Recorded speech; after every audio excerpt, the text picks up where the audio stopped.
نحمده ونصلي على رسوله الكريم اما بعد فاعوذ باللہ من الشیطان الرجیم بسم اللہ الرحمن الرحیم۔ میرے انتہائی واجب الاحترام معزز سامعین کرام، میرے سننے والے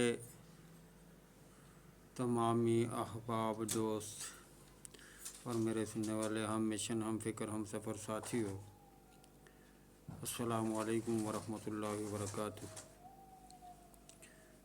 اللہ رب العزت کا لاکھ لاکھ شکر ہے کہ اس نے ہمیں سانس لینے کا موقع دیا ہے، اس کا کرم ہے۔ جیسا کہ آپ احباب کو معلوم ہے کہ چند دن قبل ایک دو دن پہلے اسرائیل نے فلسطین کے اوپر پھر دوبارہ بمباری کی ہے۔ پتہ نہیں یہ ناسور کہاں تک مسلمانوں کا پیچھا کرے گا، کہاں تک اس سے جان چھوٹے گی۔ المیہ یہ ہے کہ آج بھی ہم معاہدے پہ معاہدے کرتے جا رہے ہیں۔ اس سے پہلے اس نے بہت سارے معاہدے توڑے ہیں، بہت سارے وعدے توڑے ہیں، وعدہ خلافی کرتا رہا، لیکن ہم لوگ اس چیز کی پرواہ تک نہیں کی ہے۔ پھر دوبارہ مصلحت، حکمت اور دوسری چیزیں کو آزمایا، نتیجہ کچھ بھی نہیں نکلا۔ مصلحت اور حکمت اس سے کی جاتی ہے جو اس پہ اترتا ہے، جس کے دماغ میں دل میں کوئی اثر ہوتا ہے۔ ان سور خنزیروں کو اثر ہی نہیں ہوتا، یہ حلالی نہیں ہے، حرامی ہے سارے۔ دوسری بات یہ ہے کہ مسلمانوں کو اس وقت مار کیوں پڑ رہی ہے، وجہ کیا ہے؟ وجہ یہ ہے کہ ہم نے قانون یہودیوں کا، طریقہ نصارہ کا، یا دونوں طریقے یہودی کے اور چال ڈلن نصارہ کی، تو جب ہم کفر کی تقلید کریں گے، غیروں کی تقلید کریں گے، ہمارے دفاتر کے اندر، ہمارے آفس کے اندر، روزمرہ کے معمولات کے اندر، ہمارے بزنس کے اندر، ہمارے اداروں کے اندر، ہمارے پولیس محکمے کے اندر، ہمارے فوج کے دفاعی نظام کے اندر، ہماری اسمبلیوں کے اندر، ہمارے روزمرہ کے معمولات کے اندر اگر انگریز داخل ہے، اس کا طریقہ داخل ہے، تو ہم اس کی امید لگائے بیٹھے ہیں کہ خیر کی توقع کی جائے، ناممکنات میں سے ہے۔ جب تک ہم اپنے آپ سے اور اپنوں سے، اپنے نظام سے، اپنے اٹھنے بیٹھنے سے، کھانے پینے سے، رہنے سہنے سے یہود و نصارہ کے طریقوں کو باہر نہیں نکالیں گے، ہم کبھی بھی ان کی غلامی سے نہیں نکل سکتے۔ ہم ان کی بربریت، ان کے ظلم و ستم سے چھٹکارا نہیں پا سکتے۔ ہمیں اپنوں کے ذریعے سے مروایا جا رہا ہے، ہمیں اپنوں سے مروایا جا رہا ہے، اپنوں کے گلے کاٹے جا رہے ہیں۔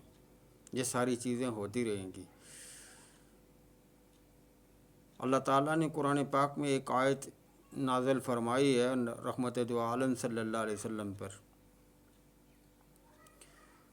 اور اس آیت کو اللہ نے یوں بیان فرمایا، یا ایھا الذین آمنوا ادخلوا فی السلم کافہ، اے ایمان والو دین کے اندر پورے کے پورے داخل ہو جاؤ۔ ولا تتبعوا خطوات الشیطان انہ لکم عدو مبین، اور شیطان کی اتباع نہ کرو، وہ تمہارا کھلا دشمن ہے۔ یہ اللہ نے پہلے تنبیہ کر دی۔ اور سورۃ یاسین کے اندر اللہ تعالیٰ فرماتے ہیں کہ علم احد الیکم یا بنی آدم اللہ تعبدوا الشیطان انہ لکم عدو مبین وَلَقَدْ أَضَلَّ مِنْكُمْ جِبِلًّا كَثِيرًا أَوَلَمْ تَكُونُوا تَعْقِلُونَ۔ اے بنی آدم، میں نے تمہارے ساتھ عہد نہیں کیا تھا کہ شیطان کی اتباع نہ کرو، یہ تمہارا کھلا دشمن ہے۔ اس نے بہت سارے لوگوں البتہ اس نے بہت سارے لوگوں کو گمراہ کیا۔ کیا تم عقل نہیں رکھتے؟ قرآن پاک واضح الفاظ میں کھول کھول کر بیان کرتا ہے، لیکن کریں کیا؟ شخصیت پرستی، وطن پرستی، قوم پرستی، قبیلہ پرستی اور انا پرستی، یہ چیزیں ہم میں داخل ہیں۔ فلانا ہوگا تو نظام چلے گا، فلانا نہیں ہوگا تو نظام نہیں چلے گا۔ نظام چلانے والی تو خدا کی ذات ہے۔ تم اور میں کون ہوتے ہیں کہ نظام چلائیں؟ وہ خالق کائنات موجود ہے جس نے سورج کو بنایا، چاند کو بنایا، زمین کے نظام کو بنایا، آسمان کے نظام کو بنایا، پانی کی رفتار کو کنٹرول کیا، سمندروں کو بہایا، دریاؤں کو بہایا، ان کو اپنے کنٹرول میں رکھا، اپنی حدود کے اندر ان کو رکھا۔ قرآن پاک میں ایک آیت آتی ہے، اللہ تعالیٰ فرماتے ہیں لا الشمس ينبغي لها أن تدرك القمر ولا الليل سابق النهار وكل في فلك يسبحون۔ سورج کو یہ اجازت نہیں دی ہے کہ وہ چاند سے آگے چلے، یا چاند کو یہ اجازت نہیں دی ہے کہ وہ سورج کو کراس کرے۔ سب اپنے اپنے دائرے کے اندر چل رہے ہیں، اور رات کو کوئی طاقت نہیں دی ہے کہ وہ دن سے پہلے آ جائے، اور دن کو کوئی طاقت نہیں ہے وہ رات سے پہلے آ جائے۔ رات ہوگی تو دن آئے گا، دن ہوگا تو رات آئے گی۔ یہ ساری چیزیں ہماری سمجھ سے بالا کیوں ہیں؟ اللہ تعالیٰ نے ہمیں کھول کھول کر یہ ساری چیزیں بتا دی ہیں۔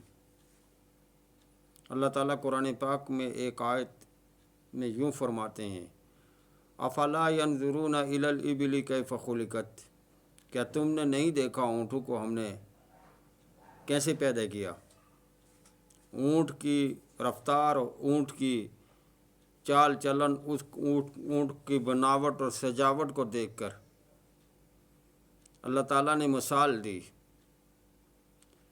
آگے فرمایا وَإِلَى السَّمَاءِ كَيْفَ رُفِعَتْ، کیا تم آسمان کی طرف نہیں دیکھتے کہ ہم نے آسمان کو کیسے بلند کیا؟ اور پھر فرمایا وَإِلَى الْجِبَالِ كَيْفَ نُصِبَتْ، کیا تم نے پہاڑوں کو نہیں دیکھا کہ ہم نے کیسے اس کو زمین پہ پیوست کر دیا؟ وَإِلَى الْأَرْضِ كَيْفَ سُطِحَتْ، کیا تم نے زمین کی طرف نہیں دیکھا ہم نے اس کو کیسے بچھا دیا؟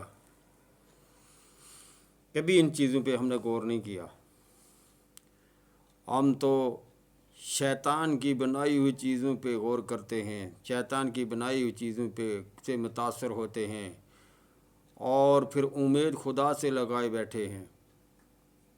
شیطانی ٹولوں سے ہمارا واسطہ پڑ چکا ہے، ہمیں نفع نقصان ان کے ہر کام میں نظر آتا ہے، اور خدا کی طرف سے جو کچھ نازل ہوا وہ یقین ہمارے دل سے اٹھ گیا ہے۔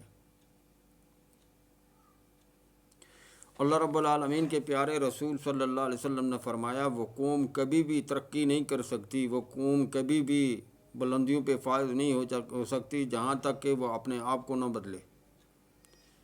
ہم نے قسم کھائی ہوئی ہے کہ ہم نے اپنے آپ کو نہیں بدلنا، اپنے نفس کی اصلاح نہیں کرنی ہے، ہم نے ہر وقت دوسروں پہ حملے کرنے ہیں، اور دوسروں کے بارے میں نکتہ چینی کرنی ہے، دوسروں کے بارے میں غلط سوچنا ہے، دوسروں کے نیچا دکھانا ہے، دوسرے کو اپنے ماتحت کرنا ہے۔ کس طرح کیا جائے؟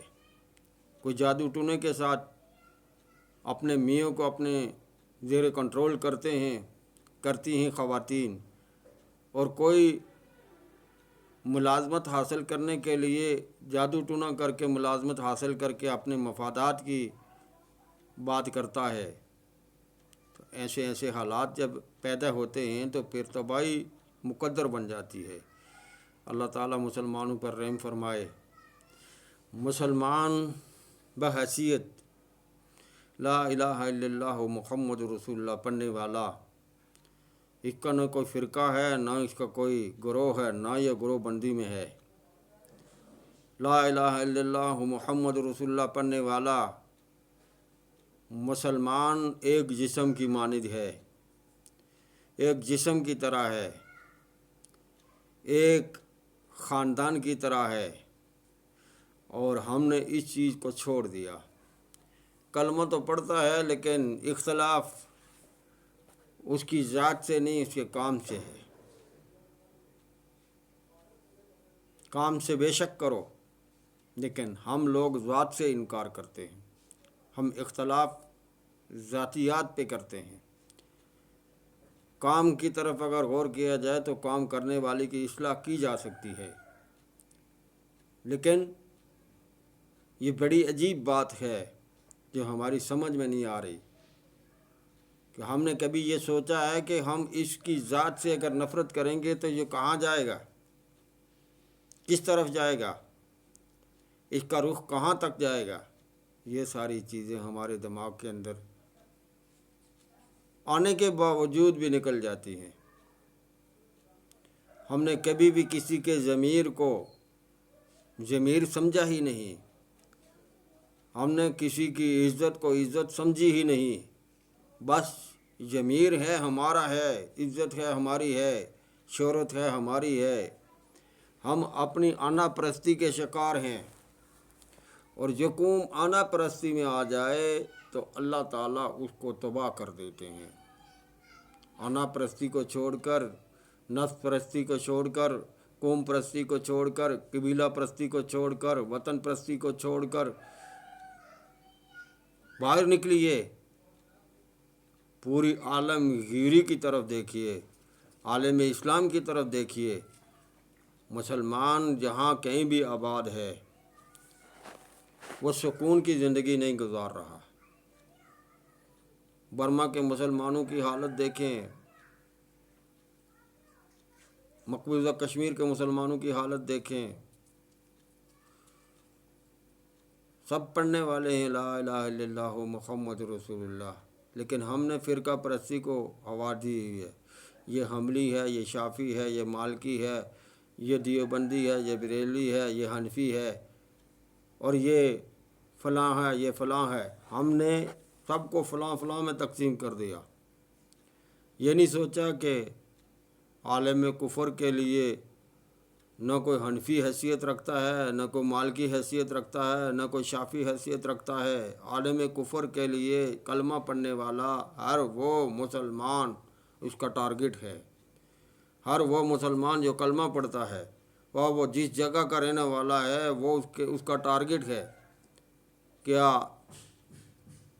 یہودیوں نے فلسطین والوں کو معاف کر دیا؟ یہ شافعی تھے۔ کیا یہودیوں نے شام کے مسلمانوں کو جو حملی تھے ان کو معاف کر دیا؟ کیا یہودیوں نے لبنان کے مسلمانوں کو معاف کر دیا جو حملی تھے؟ اس نے کسی کو معاف نہیں کیا۔ مسلمانوں کے مقابلے میں عالم کفر ایک صف میں کھڑے ہیں، ایک مسلمان ہیں جو بھٹکے ہوئے ہیں، کبھی کوئی کدھر جا رہا ہے، کوئی مشرق کی طرف، کوئی مغرب کی طرف، کوئی شمال کی طرف، کوئی جنوب کی طرف۔ یہ سوچنے کا مقام ہے، اور ہمیں سوچنا ہوگا۔ جب تک ہم سوچیں گے نہیں، ہم آگے نہیں بڑھ سکتے۔ پاکستان کے مسلمانوں کو چاہیے کہ وہ دوسرے مسلمانوں کی بھی قدر کریں، اور دوسرے مسلمانوں کو بھی چاہیے کہ وہ پاکستان کے مسلمانوں کی قدر کریں۔ کشمیر کے مسلمانوں کو چاہیے کہ وہ پاکستان کے مسلمانوں کو اپنا بھائی سمجھیں۔ مسلمان جہاں کہیں بھی آباد ہے، وہ مسلمان بحیثیت مسلمان پیارے آقا صلی اللہ علیہ وسلم کی امت سے ہے۔ ہمیں اسے پیار کرنا چاہیے، اس سے محبت کرنی چاہیے، اس کے مال جان مال عزت آبرو کی حفاظت کرنی چاہیے۔ پیارے آقا صلی اللہ علیہ وسلم نے دین کی دعوت اور تبلیغ اور ارشاد کے لیے ہمیں امت کے حصے میں لایا ہے، اور ہم دین کی اشاعت کرنے کے بجائے ایک دوسرے کے گلے کاٹ رہے ہیں۔ جائیداد کے اوپر، مال و دولت کے اوپر، وطن کے اوپر ہم اپنے آپ کو ختم کر رہے ہیں۔ اور ایک بندہ تہجد گزار ہے، 5 وقت کی نماز پڑھتا ہے، اس کو ہم کافر بنا رہے ہیں۔ اور ایک بندہ یہ نماز پڑھتا ہی نہیں ہے، وہ دوسروں کو کافر بنا رہا ہے، اور یہ اللہ اللہ کرتے ہیں، ان کو کافر بنا کر ہم خود مسلمان بن بیٹھے ہیں۔ ایسا معیار نہیں چلے گا، اس لیے کہ ہمارا نظام یہ نہیں ہے۔ معاشی نظام، انتظامی امور میں تبدیلیاں اور قانون، یہ ساری چیزیں اسلام کے ماتحت ہوں گی تو تب جا کر ہم اسلام کے دائرے کے اندر آ سکتے ہیں۔ عدالتوں میں جائیں انگریز کا قانون، پولیس میں جائیں انگریز کا قانون، کسی بھی محکمے کے اندر چلے جائیں وہاں انگریزوں کا قانون چلتا ہے، انگلش کو پروموٹ کیا جا رہا ہے۔ جب تک ہم دوسروں کی زبانیں، دوسروں کے طریقے کو اپنائیں گے تو ہم پیچھے چلے جائیں گے۔ جو قومیں اپنی زبان کو، اپنے نام کو، اپنے کام کو سمجھتے ہیں تو وہ کبھی بھی دوسرے کی تقلید نہیں کرتے، بلکہ وہ خود پہ کھڑا ہونے کی کوشش کرتے ہیں۔ ہم دوسروں کی نقالی کر کر کے اپنے سارے عادات کو چھوڑ دیا۔ کہ پرانا بزرگ کوئی بات کرتا ہے تو کہتے ہیں اس بیچارے کو کیا پتا، اس نے کون سی دنیا دیکھی ہے۔ وہ اگر کہتا ہے یہ غلط ہے تو کہتے ہیں یہ پرانے لوگ ہیں، ان کو کوئی پتہ نہیں، ہم نئے ایجادی لوگ ہیں، ہمیں پتہ ہے۔ اللہ تعالیٰ معاف کرے۔ السلام علیکم ورحمۃ اللہ وبرکاتہ۔